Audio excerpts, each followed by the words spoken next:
তো তুমি এক কাজ করো, তুমি আমাকে রিসিভ করতে এসো স্টেশনে, ওই বেগুনকুদর রেল স্টেশনে, ঠিক আছে? আমি এরকম 12টা 10-এর যে ট্রেন, আমি সেই ট্রেনে আসবো, ঠিক আছে? সেই ট্রেনে আসবো, তুমি ওখানে থেকো রেল স্টেশনে, আমি আসবো, তুমি আমাকে রিসিভ করে নিয়ে যাও। মায়ের তো খুব আনন্দ। ও সেই মহিলাটি আনন্দে অপেক্ষায় দিন গুনতে থাকে যে কবে ছেলে আসবে। এরপর উপস্থিত হয় সেই দিন যেদিন ওর ছেলে আসার কথা, ঠিক আছে? সন্ধে গেল, বিকেল গেল, সন্ধে গেল, রাত আস্তে আস্তে বাড়ছে, রাত 12টা 10-এর ট্রেন। মহিলা তো ছেলের জন্য কিছু একটু গিফট ফিফট বক্সে করে নিয়ে, ওই 1 বছর পরে ছেলে আসছে, স্টেশনেই তাকে কিছু খাওয়াবে বা কিছু করবে, এরকম মনোভাব নিয়ে দাঁড়িয়ে দাঁড়িয়ে অপেক্ষা করছে। 12টা 10-এর ট্রেন এসে উপস্থিত হলো। স্টেশনের এই মাথা থেকে ও মাথা মহিলা দৌড়ে বেড়ালেন, কিন্তু তার ছেলে কোথায়? ছেলে তো নামেনি।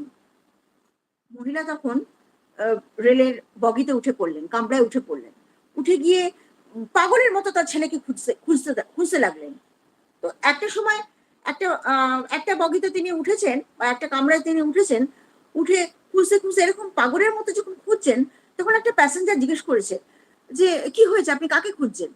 বলছে আমার ছেলেকে খুঁজছি, আমার ছেলে এরকম চিঠি লিখে পাঠিয়েছিল এই ডেটে 12টা 10-এর ট্রেনে এখানে নামবে, ঠিক আছে? কিন্তু আমার ছেলেকে খুঁজছি, ছেলেকে তো পাচ্ছি না। আহ, আমি অনেকগুলো কামরা খুঁজে নিলাম, সব কামরা তো খোঁজা সম্ভব না, ট্রেন তো খানিকক্ষণ পরে ছেড়ে দেবে। তখন ওই প্যাসেঞ্জার বলছে আপনার ছেলের নাম কি? বলছে আমার ছেলের নাম করণ।